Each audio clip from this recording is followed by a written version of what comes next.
Hey guys, मैं हूं आपके साथ सचिन मेवाड़ और हम पढ़ने वाले हैं आज वैदिक सभ्यता यानी कि वैदिक सभ्यता का इतिहास, वैदिक सभ्यता की उत्पत्ति, वैदिक सभ्यता के बारे में। तो बहुत कुछ जो है हम वैदिक सभ्यता के बारे में जानेंगे।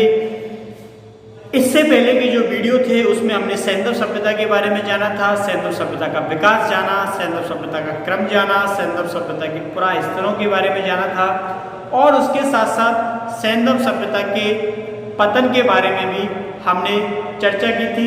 तो आज उससे आगे यानी कि जो नेक्स्ट हमारा लेक्चर है वो है वैदिक सभ्यता पर। इस वीडियो में हम जानेंगे कि वैदिक सभ्यता का विकास कैसे होता है और वैदिक सभ्यता के अंतर्गत किन किन चीज़ों को शामिल किया गया है और किस प्रकार वैदिक सभ्यता अपने चरम पर पहुंचती है। उसके अंतर्गत हिंदू धर्म के धार्मिक ग्रंथों का उल्लेख किस प्रकार किया जाता है। तो इन सारी चीज़ों का समाधान हम इस वीडियो में ढूंढने का प्रयास करेंगे। तो इसलिए इस लेक्चर को पूरा सुनिए और ध्यान से सुनिए। देखिए, वैदिक सभ्यता की अगर हम बात करें तो आप लोगों को मालूम होना चाहिए वैदिक सभ्यता में सबसे पहले जो उल्लेख आता है वो आता है आर्यों के बारे में। किसके बारे में उल्लेख आता है? आर्यों के बारे में उल्लेख आता है, क्योंकि सैंधव सभ्यता के पतन के बाद जो सभ्यता अस्तित्व में आई वो सभ्यता वैदिक सभ्यता है। और इसमें आर्यों का उल्लेख इसलिए आता है क्योंकि आर्यों के द्वारा ही इसको नामित किया जाता है और इसका क्या किया जाता है? विकास किया जाता है। ठीक है, अब आर्यों के बारे में अगर सीधे से जाने तो आर्यों का जो आगमन है वो कहां से माना जाता है? तो आर्यों का आगमन मध्य एशिया से माना जाता है। कहां से माना जाता है? मध्य एशिया से आर्यों का आगमन माना जाता है। ठीक है, तो मध्य एशिया से आर्यों का क्या माना जाता है? आगमन माना जाता है। राखी गढ़ी में जो खुदाई हुई थी उसके बाद जो वहाँ से अवशेष मिले थे तो उसमें बहुत सारी ये बातें बोली गई कि ये जो हैं वो भारतीय हुआ करते थे। लेकिन कई सारे इतिहासकार ये कहते हैं कि जो आर्य थे वो बाहरी थे, मध्य एशिया के क्षेत्रों से भारत में आए थे। उसके अलावा कुछ इतिहासकारों का मानना ये भी है कि ये अफ्रीका वाले क्षेत्रों से भारत में आए थे। लेकिन सबसे ज़्यादा और सर्वमान्य थ्योरी यही है कि ये मध्य एशिया के भागों से भारत में आए थे। ठीक है, अब देखिए आगे, आर्यों के आगमन के बाद किनके? आर्यों के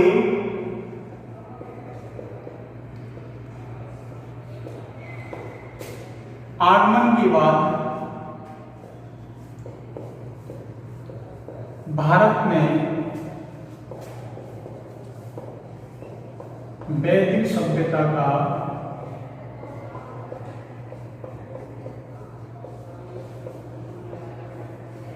वैदिक सभ्यता का विकास होता है। क्या होता है?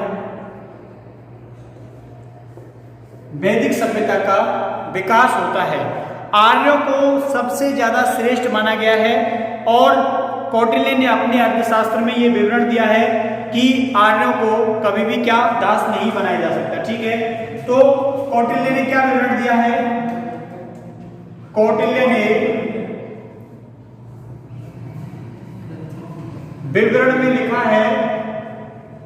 विवरण में लिखा है कि आर्यों को दास नहीं बनाया जा सकता। ठीक है, लिखा है कि आर्यों को दास नहीं बनाया जा सकता। ठीक है, यह बात बताई गई है किसके विवरण में? कौटिल्य के अर्थशास्त्र में इस चीज का क्या है? उल्लेख है। इसके अलावा ऋग्वेद में भी 30 से ज्यादा बार आर्यों का क्या किया गया है? उल्लेख किया गया है। ठीक है, तो नीचे लिखना है इसमें कि आर्यों का ऋग्वेद में विवरण मिलता है। मिलेगा ही, क्यों मिलेगा? क्योंकि इनके आगमन के बाद वैदिक सभ्यता अस्तित्व में आई, इन्हीं के द्वारा उसको उल्लेखित किया गया और इन्हीं के द्वारा उसको लिखा गया। तो आर्य का ऋग्वेद में 32 से 33 बार उल्लेख किया गया है, उल्लेख किया गया है। ठीक है, तो ऋग्वेद में क्या किया गया है, उल्लेख किया गया है आर्यों के बारे में। ठीक है, ये बात तुमको याद रखनी है। आगे देखिए,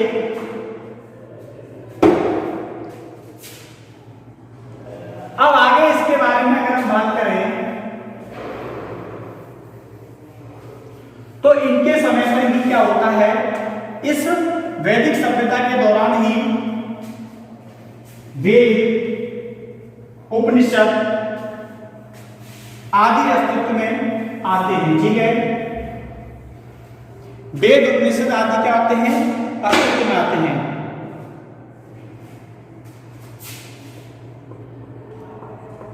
वेद, उपनिषद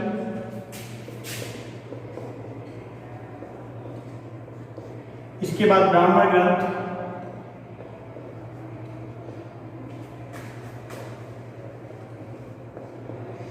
आदि अस्तित्व में आए, आदि अस्तित्व में आए। ठीक है, तो आदि किस में आए थे, अस्तित्व में आए किस काल के दौरान, वैदिक काल के दौरान। ये काफी महत्वपूर्ण बातें हैं जो आपको क्या रखनी है, याद रखनी है। ठीक है, आगे देखिए, इसके बारे में बताया जाता है आर्य को वैदिक सभ्यता का, आर्यों को वैदिक सभ्यता का प्रतिनिधि माना जाता है। आर्यों को वैदिक सभ्यता का प्रतिनिधि माना जाता है। इनके आने के बाद हिंदू धर्म का विकास हुआ। ठीक है, क्या हुआ, हिंदू धर्म का विकास हुआ, किनके आगमन के बाद, आर्यों के आगमन के बाद। ठीक है, और वैदिक सभ्यता का प्रतिनिधि भी इनको बोला गया है। अब देखिए, सबसे पहले उल्लेख करें, किनका उल्लेख करें, अगर वेदों का उल्लेख करें, उसके बाद दलित उपनिषद का करें, ब्राह्मण ग्रंथों का करें, इन सारी चीजों का उल्लेख करें, तो एक वैदिक काल की ही हम क्या करते हैं, बातें करते हैं, वैदिक काल को ही इसमें समझते हैं, क्योंकि ये सारी जो घटनाएं हैं किसमें घटित हुई, वैदिक काल में घटित होती हैं। आगे देखिए, इसके बाद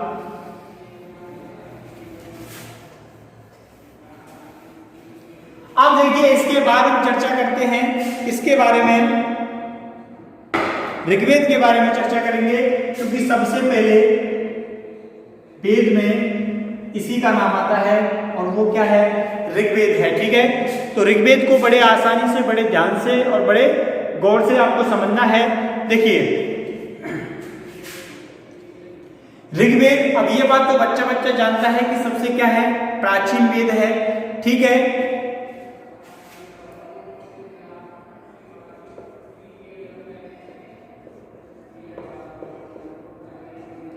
यह वेदों में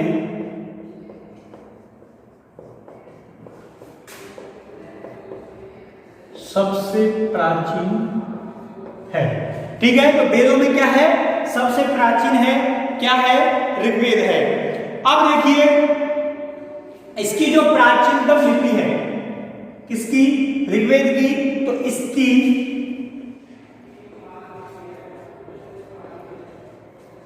प्राचीनतम पांडुलिपि, कौन सी लिपि, इसकी प्राचीनतम पांडुलिपि शारदा में है।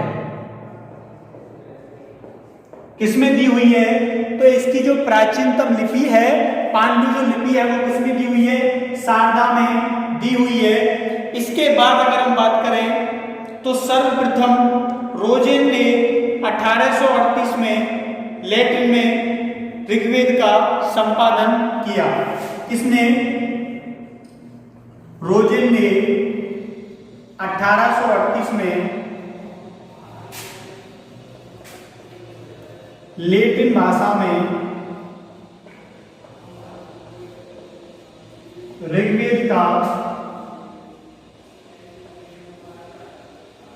क्या किया, संपादन किया। ये बात आपको याद रखनी है। कब किया? 1838 में किया। किसके द्वारा किया जाता है? रोजेन के द्वारा किया जाता है। ठीक है,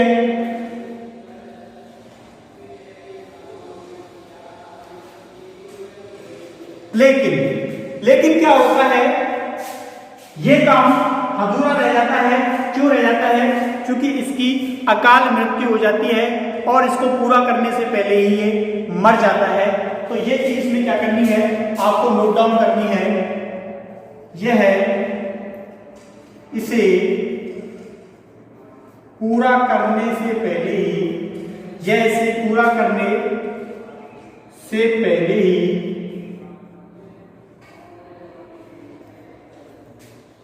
अकाल मृत्यु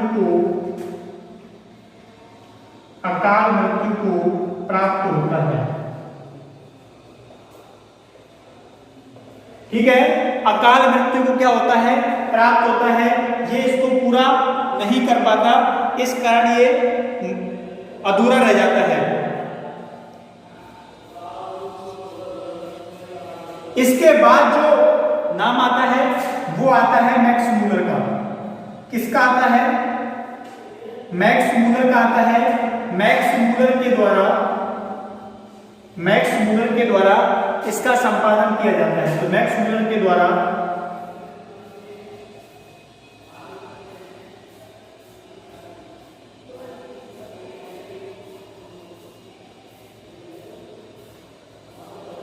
किसके द्वारा?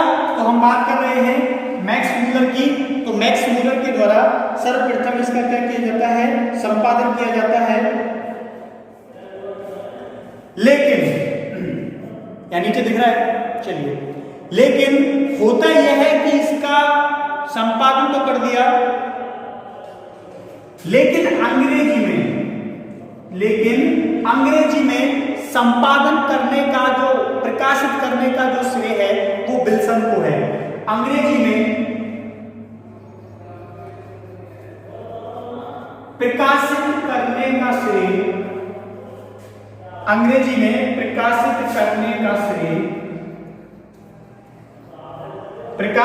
का श्रेय किसको प्राप्त है? विल्सन को। अंग्रेजी में प्रकाशित करने का श्रेय विल्सन को प्राप्त है। यह बात आपको याद रखनी है। विल्सन को क्या है, इसका श्रेय दिया जाता है। संपादन तो इन्होंने कर दिया, लेकिन प्रकाशित किसने किया, छापा किसने, दुनिया के सामने रखा किसने? तो वो विल्सन के द्वारा रखा जाता है। ठीक है, ऋग्वेद वेदों में सबसे प्राचीन, सबको मालूम है, प्राचीन पांडुलिपि क्या है, इसकी शारदा है। रोजेन के द्वारा 1838 में क्या किया जाता है, लैटिन भाषा में ऋग्वेद का संपादन किया जाता है, लेकिन ये पूरा नहीं कर पाता और अकाल मृत्यु को क्या होता है, प्राप्त होता है। मैक्स मूलर के द्वारा इसका क्या किया जाता है, संपादन तो कर दिया जाता है, लिख दिया जाता है, उल्लेख कर दिया जाता है, लेकिन प्रकाशित नहीं कर पाता। और अंग्रेजी में प्रकाशित किसके द्वारा किया जाता है, विल्सन के द्वारा किया जाता है। ये बात आपको याद रखनी है कि अंग्रेजी में किसके द्वारा इसको प्रकाशित किया गया था, तो वो थे विल्सन। आगे देखिए, सबसे प्राचीन है, इसकी प्राचीनतम पांडुलिपि शारदा है। रोजेन ने 1838 में लैटिन भाषा में इसका संपादन किया, लेकिन ये पूरा नहीं कर पाए, इससे पहले ही मर जाते हैं। मैक्स मूलर इसको पूरा कर देता है, लेकिन प्रकाशित नहीं करता। और अंग्रेजी में विल्सन के द्वारा इसको क्या किया जाता है, प्रकाशित किया जाता है। ठीक है, तो ये सारी चीजें हो गई। अब देखिए,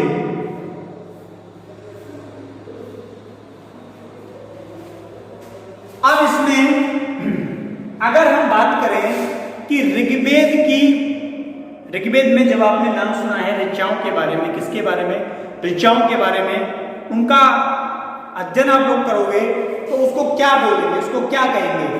तो यही देखिए इसमें ऋग्वेद की ऋचाओं का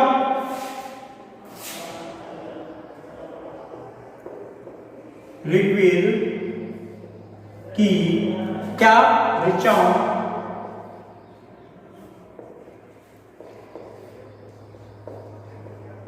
ऋग्वेद की ऋचाओं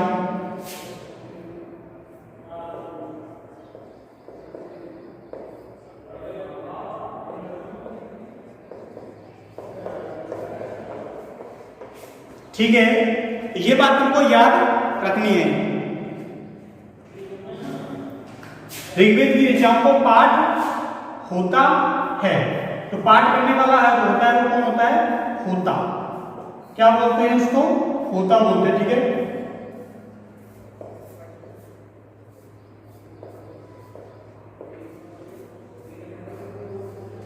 पाठ लिख लीजिए बोले होता, उसका नाम क्या होता है? होता। होता ये वाला होता नहीं जो लोग काम होता है उसको बोलते ही होता है, ये बात याद रखनी, ठीक है। होता जैसे होता है ना, यज्ञ किया तो होत्र बोलते हैं उसको, होत्र, तो ये है होता।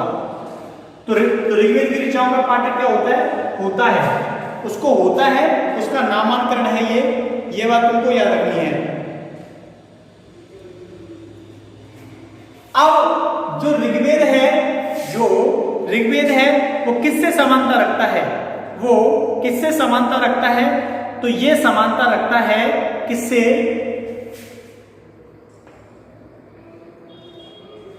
ईरानी ग्रंथ। ये किससे समानता रखता है? तो ईरानी ग्रंथ अवेस्ता। क्या बोलते हैं ईरानी ग्रंथ को? ईरानी ग्रंथ को बोलते हैं अवेस्ता, अब्रेस्ता। ईरानी ग्रंथ अब्रेस्ता से समानता रखता है, उसके जैसा ही इसमें क्या है? विवरण है। क्या रखता है? समानता रखता है, ठीक है। तो ईरानी ग्रंथ अवेस्ता से क्या रखता है? समानता रखता है, ये बात आपको याद रखनी है। अब देखिए इसके आगे जो महत्वपूर्ण चीज है कि ये जो दोनों थे, यानी कि अवेस्ता था और ये था ऋग्वेद एवं अवेस्ता की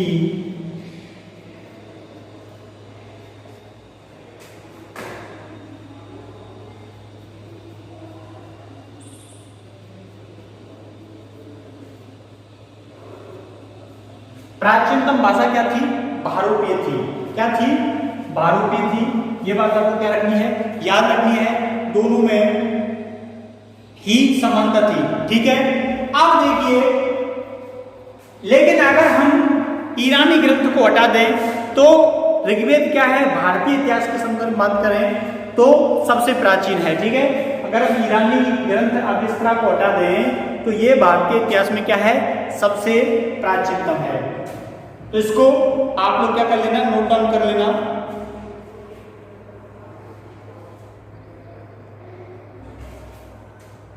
इसको नोट डाउन कर लेना कि भारोपीय भाषा का प्राचीनतम ग्रंथ क्या है? ऋग्वेद है। आप देखिए कुछ पॉइंटों की अगर हम बात करें, पहला पॉइंट जैसे ऋग्वेद की शुरुआत किससे होती है? कोई भी काम की शुरुआत किससे होती है? तो कोई भी काम की शुरुआत अग्नि से होती है। किससे होती है? अग्नि से होती है, ठीक है। जब भी कोई शुभ काम किसी के द्वारा किया जाता है तो क्या किया जाता है? सबसे पहले यज्ञ कराया जाता है, उसके बाद मंत्राचाप होते हैं, जो भी होता है, या फिर कोई दीपक जलाया जाता है। तो काम किससे शुरू होता है? शुभ अग्नि के द्वारा होता है। पूजा हुई, पाठ हुए, इन सब में क्या किया जाता है? अग्नि का प्रयोग सबसे पहले किया जाता है। इसलिए ही ऋग्वेद में सबसे पहले जो प्रयोग होता है वो किसका होता है? अग्नि का होता है। ये बात आपको याद रखनी है। चलिए आगे देखते हैं, आगे क्या होता है। ऋचाओं का पाठक होता है। ईरानी ग्रंथ वेद का क्या है, उससे समानता रखता है। इसके अलावा ऋग्वेद एवं इसकी प्राचीनतम भारतीय क्या है, ग्रंथ है। और ऋग्वेद जो है इसकी जो शुरुआत होती है वो कहाँ से होती है, तो अग्नि से की जाती है। ठीक है, अब देखिए ऋग्वेद में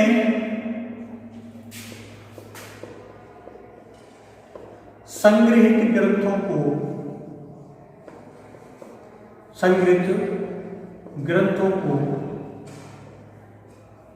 क्या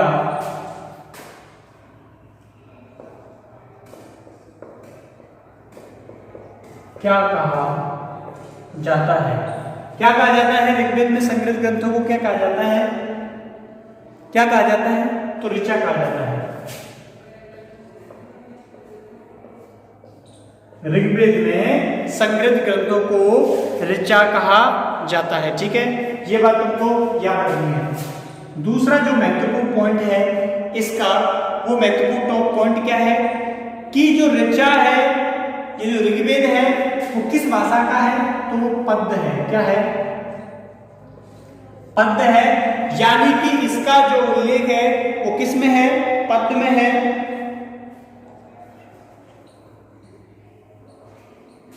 क्या है? पद्य है। इसके अलावा इसको लिखा किसने गया है, तो ये बात लिखिए, ऋग्वेद को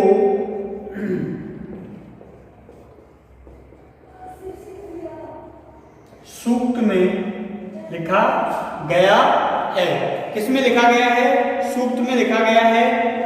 अब सूक्त में लिखा गया है, इससे मतलब क्या है, कैसे सूक्त में लिखा गया है? तो सूक्त का मतलब होता है आदर्श वाक्य। क्या होता है, यहां पे लिख लेना अलग से, आदर्श वाक्य। ठीक है, तो सूक्त हैं यानी कि जो आदर्श वाक्य हैं उनके रूप में ऋग्वेद को क्या किया गया है, वर्णित किया गया है। ठीक है, अब देखिए नेक्स्ट पॉइंट देखिए, अगला पॉइंट देखिए, चौथे नंबर का पॉइंट ये है कि जो ऋग्वेद है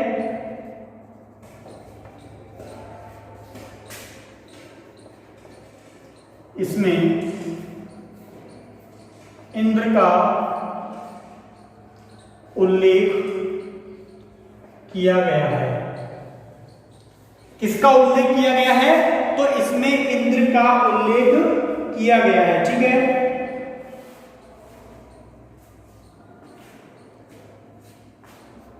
इसके अलावा अगर हम अगले पॉइंट की बात करें, अगर पॉइंट की बात करें तो वेदों की भाषा क्या है?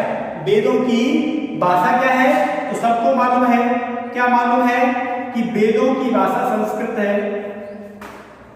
वेदों की भाषा संस्कृत है।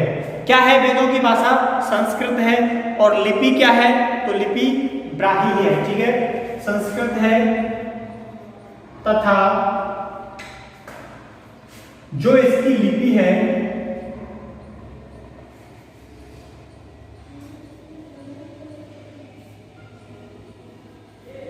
वो क्या है, ब्राह्मी है। ठीक है, इसकी जो लिपि है वो क्या है, ब्राह्मी लिपि में ये क्या है, वर्णित है। तो ये हो गई वेदों की भाषा क्या है, संस्कृत है। और किस में इनको वर्णन किया गया है, तो ब्राह्मी लिपि में इनको वर्णन किया गया है। आप देखिए एक और पॉइंट अगर नीचे आ जाएगा तो वो ये है, इसमें कुल 10 मंडल हैं। क्या हैं? इसमें कुल 10 मंडल हैं। टोटल अगर मंडलों की संख्या पूछी जाए तो इसके अंतर्गत मंडल कितने हैं, 10 हैं। वेदों की भाषा क्या है, संस्कृत है तथा लिपि क्या है, ब्राह्मी है। क्या है इनकी लिपि, ब्राह्मी है। इसको ऐसे कर देना, लिपि।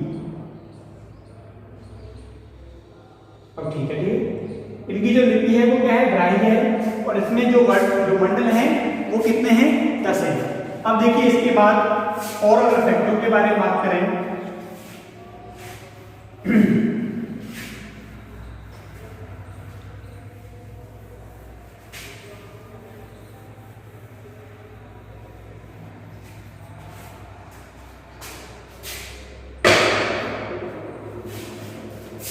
अब इसमें टोटल कितने मंडल हैं? तो इसमें टोटल कितने मंडल हैं? 10 मंडल हैं। लेकिन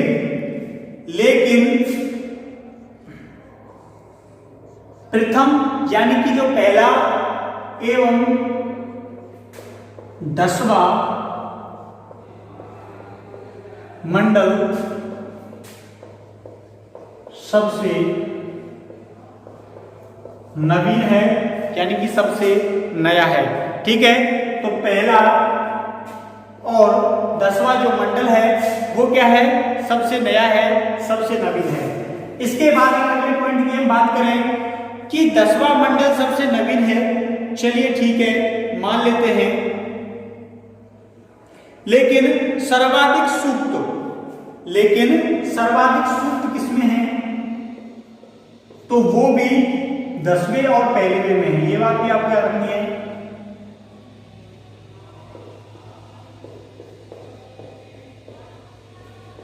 कौन कौन से में सर्वाधिक सूक्त हैं? तो सर्वाधिक सूक्त 10वें में है और पहले मंडल में सर्वाधिक सूक्तों की क्या है? संख्या है। इसके अलावा प्रथम और 10वां जो मंडल है वो क्या है? सबसे नवीन है, सबसे नया है। ये भी तुमको याद रखना है। अब देखिए, अब आगे अगर हम बात करें कि 8वां और 9वां जो मंडल है वो क्या है? 8वां और जो 9वां मंडल है, 8वां और जो 9वां मंडल है वो वंश मंडल के बाद आता है। किस मंडल के बाद आता है? तो वंश मंडल के बाद आता है। किस मंडल के बाद उल्लेख किया गया है? कौन कौन से मंडल का? 8वें मंडल का और 9वें मंडल का उल्लेख जो है वो वंश मंडल के बाद में किया गया है। ठीक है,